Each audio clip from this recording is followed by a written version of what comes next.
Jennifer Greyerbiehl and Rick Collett. My name is Chris Greyerbiehl, and I have the privilege of being the brother of the bride, and I have the honor of being the officiant for tonight's main event. When Rick and Jen first asked me to perform this ceremony, you wouldn't have believed the shock and surprise as the big brother in me kicked in. And I started thinking about all the wonderful stories I could stand up here and tell about Jen with a captive audience. But then as I started going through some of these stories, I realized quickly that they're much more embarrassing for me than they would be for Jen. And most of the audience would be left muttering to themselves, "This guy's a reverend?" However, there's one story that probably explains why I'm in front of all of you here tonight.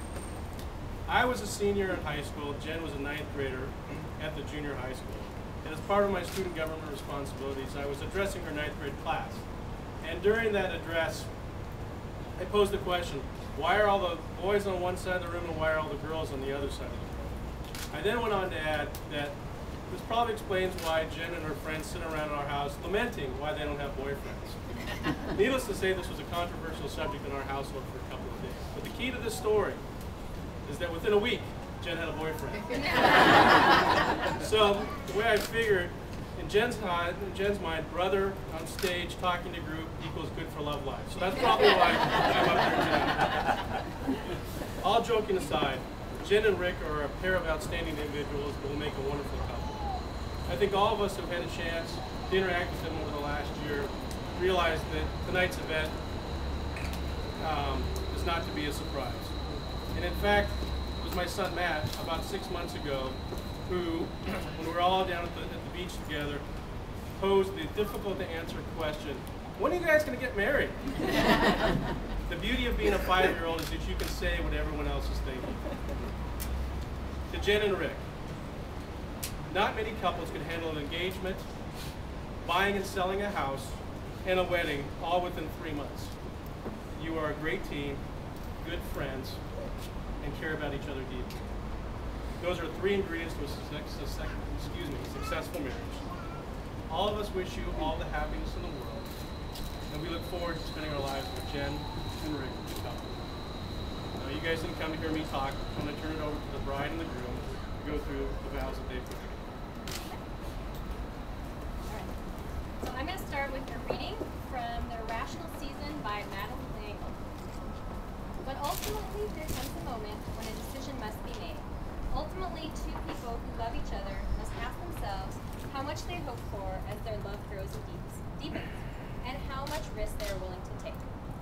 It is indeed a fearful gamble. Because it is the nature of love to create, a marriage itself is something which has to be created, so that together we become a new creature. To marry is the biggest risk in human relations that a person can take. If we commit ourselves to one person for life, it is not, as many people think, a rejection of freedom.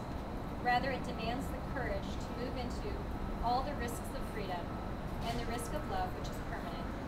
Into that love which is not possession, but participation. It takes a lifetime to learn another person. When love is not possession, but participation, then it is the part of that co-creation that is our human calling, and which implies such risk that it is often rejected. Now I have some questions. Do you sign up to be my taste tester of all new recipes? I do. Do you accept me, compulsive list making and labeling and all? Do you promise to start at least some fall Saturdays watching College game day? Will you explore the world with me, whether it be near or far? Will you build a home with me that is full of joy and laughter and always welcoming to family and friends? Will you work alongside me to improve the world around us? Will you help me raise children who have sharp minds, kind hearts, and a sense of adventure? And finally, will you call me babe when I'm old, wrinkled, and saggy, and nowhere close to a babe anymore?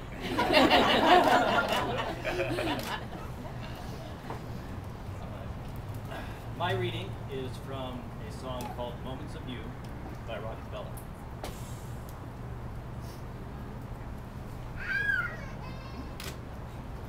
Share with me the moments of you. All I ask is all of your midnight. Let me know the madness that makes you you, while I'm shaping all my moments with you. Don't want to scare you away, but I never meant anything like I mean this. Just when I look past today, I'm seeing happy only because of you. For my second reading, some of you may recognize this. Excuse me a moment. Now we're together nearly every single day. We're so happy, and that's how we're going to stay. Well, I'm hers, she's mine. I'm hers, she's mine. Wedding bells are gonna chime. Singing do what did you Jen, do you take me, all of my plants, my 3 TVs, my composting worms, and everything else I've managed to collect over the years? I will. And will you love, respect, and honor me throughout our years together? You ready? Ring?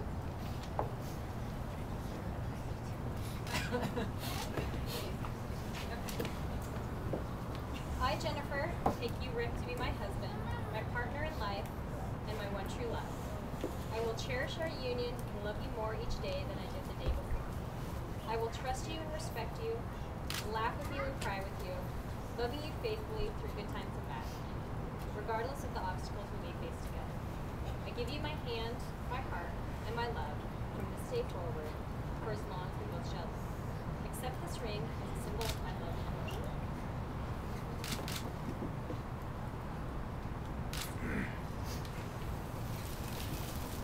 I, Rick, take you, Jen, to be my lawfully wedded wife, to have and to hold from this day forward, for the better, for the worse, for the love, forever.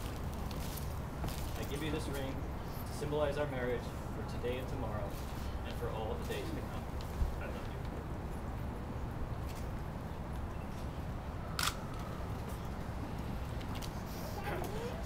And now, by the powers invested in me by Multnomah County, the state of Oregon, and universallifechurch.com, I now pronounce you husband and wife. You may kiss the bride.